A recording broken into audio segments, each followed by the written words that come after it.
Who's watching the children? You're right. I said it. Who's watching the children? I am so excited about this particular show because, and I have to thank Virgil. I'm just going to come out and say it. Virgil, I took you seriously when you asked the question, and I told you I was going to get you professional help. But then a young lady by the name of Danielle also called in and said, hey, here's a topic that we're really struggling with.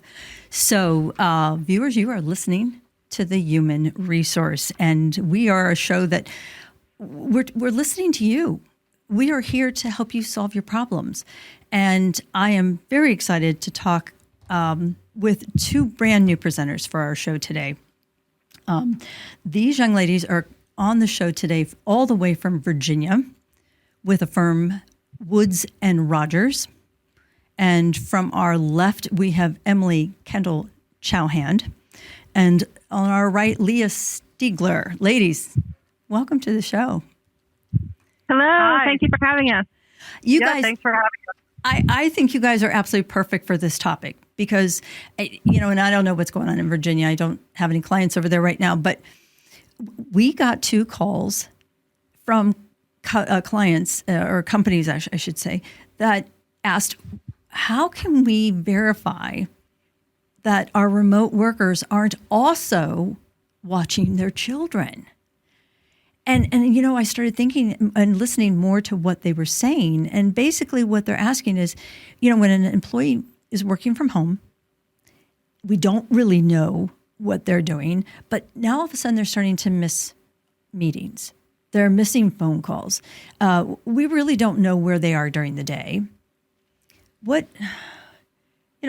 How much leeway does a company have to assure that they aren't watching their children while they're supposed to be working? That is a great question. And we actually get this a lot. Oftentimes clients will say, I feel like this employee is abusing their right to, or their privilege. They call it a privilege, right? A privilege to work from home. Right. And they're disappearing, especially around 2 to 4 p.m., right? When school buses drop their kids off. How do we control that? Or can we control that? And can we have an express policy? And our main question, and Emily, feel free to jump in, is this really a problem? Like, is the problem that they don't have childcare, or is your concern that their performance is failing? Like, let's make sure we're identifying the problem the right way. Yeah, I think, Pandy, you hit it on the head when you said it came to light because the employer noticed there was a performance issue, like they were missing calls, they were missing meetings, and then you try to get to the bottom of it, and you start realizing that they're doing 2 jobs because watching kids is a job, and they're doing that at the same time. And that's when I think you start addressing it. I would hesitate to really come at it from the angle of like you having your children there is an issue. That is the issue, but it's kind of a symptom. The root issue is they're not meeting our expectations. And so that's what you want to address. I mean, you have the same issue with work from home employees on a variety of fronts. Like you said, it's really hard. You can't control the environment. And so it all comes back to setting expectations that you are wanting them to perform to standards no matter what else is going on at home. And so that probably means removing the children from their house if that is the issue. Well, and Emily, come on now. We've told them through the pandemic that as long as you get your work done, we're not going to worry about it. We understand that there are different time frames and timelines throughout the country. And again, we had employees that just up and left Ohio or Virginia and moved to California or to Texas. So there are so many challenges with that alone. And besides, are we really going to be concerned if they're going to go to a soccer match or if they've got swim lessons or that they want to spend a little bit more bonding time with their kids? Yeah, that's really where we're coming down on this, right? It's the real issue is performance management. So our take is we tell clients all the time, pick your battles. If you've got an employee who's getting all their work done, right, the benefit of working from home is the flexibility to perhaps be able to leave, take a kid to a soccer match, come home in the evening and open up the computer and check emails after hours. But if you start to see a performance issue, that's when we say, okay, that's the next step there would be to investigate, where's this performance issue coming from? And is it actually childcare related? We've had other issues that come up where just last week we had a client who had an employee was working from home and their performance was suffering. And the employee indicated that they had a parent who had moved back home, and they were sort of taking care of an elderly parent. They couldn't afford to put the parent in assisted living. And so they were sort of the primary caregiver for a parent. So one concern that we have with, you can get as specific as you want with policies, and you could have a specific policy that says, hey, you must have childcare. But is that really going to address the problem? And how long is that policy going to be? Because at that point, you're going to have to say, you must also have caregiving support for your adult elderly parents. And the list could go on. Well, and remember, a lot of these people, especially since 2019, 2020, they were hired with the understanding that an essential work function did not include working in the office. But none of us ever even thought that as soon as the schools all went back into place and that the daycares all opened up on a more regular, consistent schedule, we never thought to even think that they would just be so relaxed and comfortable that they would keep the kids there at home. But it's become a huge cost savings as well.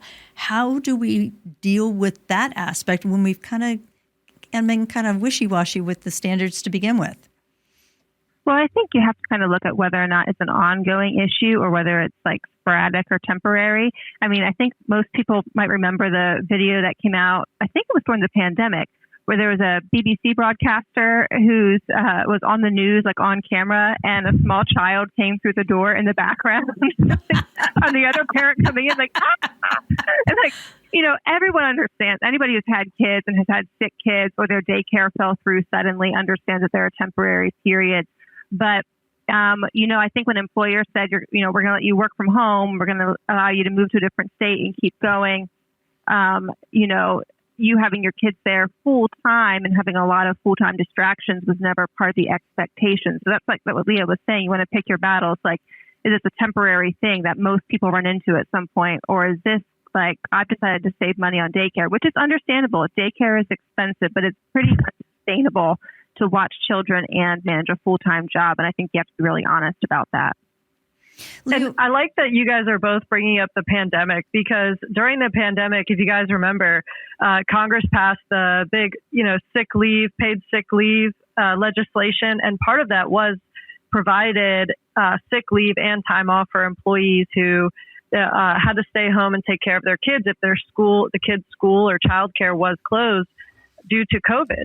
And so many parents, many workers are used to notifying their employers, hey, that my kid's school is closed this week, or I'll be off this week to take care of them. And that's sort of kind of left over from the pandemic. But to Emily's point, I mean, now that we've moved forward, is it a chronic issue, or is this just a one-time thing? My kid is sick and is home with me for the day.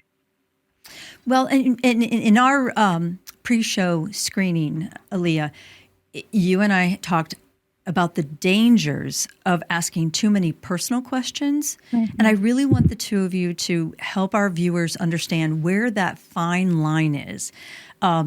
One of the callers to me said, look, we want to put a policy in place. So I want all my managers to go and ask, how many kids do you have? And, do you have daycare between 8 and 5?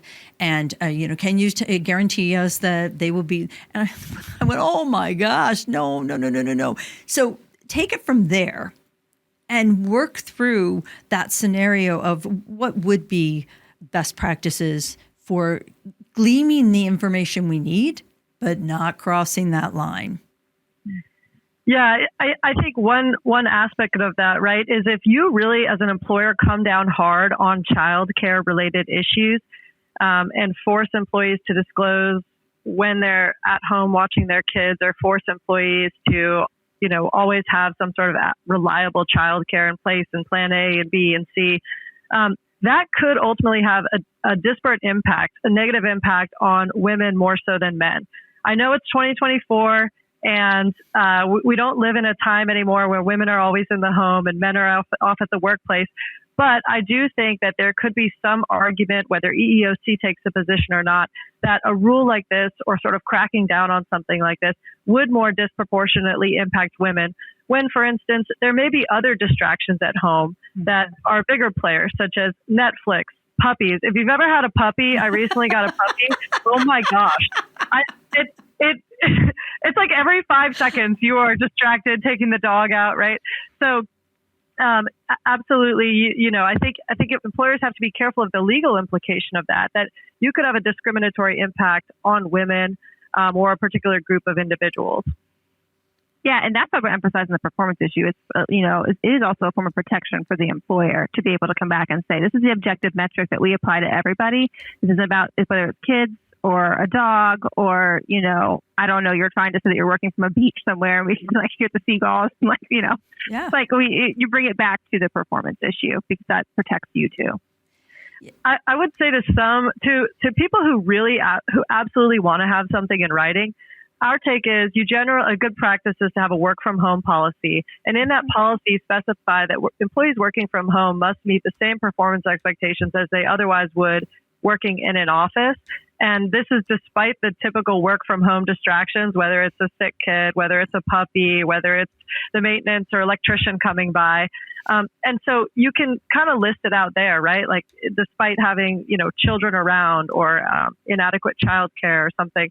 And then you address it from a performance problem. If the employee's performance is failing, then you come in. Yeah, let's remember too, how did you hire that individual? What was the conversations you had with that individual when you first brought them on? Did they agree to be on site in the building, which ultimately would automatically mean that they're going to have daycare? Because we're changing availability or changing terms of employment if we go outside of what we originally agreed on. And sometimes that gets blurred. And so much has happened, and people begin to think, oh, well, that's not really what you meant, or I don't want to go back to that. So very quickly, give us 3 major things that individuals can put into a policy that, because I'm just going to say this here real quickly. I'm very concerned that this is going to lead to a bias. And the viewers who have listened to the show have talked to me or listened to me talk about the Walmart case where the individual was prevented from talking about or even interviewing for a promotion because she was a single mom. And Walmart just came out and said, well, we didn't think she would want to dedicate or grow her career because she's got these distractions with the kids. Well, I could easily see that mentality grow if people start going, oh yeah, I asked her the other day and she's got 4 kids and, or she's got her elderly parents living with her now, or her, laugh with me because you and I were talking about this. The adult child has moved back in and, oh, by the way, they've brought in their child.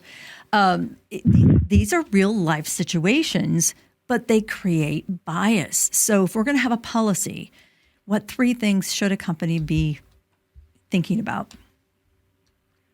Well, number one, I think you hit it right there. Is our policy, whether it's fair and neutral on its place, that everyone must have adequate child care, but does that disproportionately impact someone in a protected class or a protected class, and which potentially could be a violation of any sort of anti-discrimination law, whether it's women more so than men, or in some states, being a parent or single parent or not having kids versus having kids is an actual protected classification. So that's one. I would also say making sure you're addressing performance first, so really getting to the root of the problem, right? And then Emily, I'll kick it off to you. Sorry, I didn't want to take them all there. No, I would have an expectation in writing that how infractions will be handled. Like, I think it's a good idea to kind of lay out, if we see an issue, we're going to do this first, then we're going to do that, to put it out there so that employees have an idea of what to expect and something doesn't come as a surprise if they end up, you have to have a hard discussion about a distraction at home. Oh my gosh, viewers, do you see why the 2 of them were perfect for the show? Emily, we stress consequences on this show over and over and over again. You have to have a consequence, or otherwise you're just enabling and no change will occur. Thank you so very, very much. Ladies and gentlemen, As with all the presenters on this show, Emily and Leah are available. In fact, give us some information on your podcast. Yeah, you can find us, subscribe to our podcast on YouTube. It's called What's the T in L&E. L&E stands for Labor and Employment. Short little 2 to 4 minute videos every 2 weeks, about different labor and employment topics. And you can also find us on LinkedIn. Emily, Leah from Woods and Roger, thank you so much for being here. And don't worry, guys, don't worry. I gave them an open invitation. If they have another topic they want to talk on, they can come anytime they want. Because again, we're here for you. Keep sending your questions in here to the Human Resource. Take care.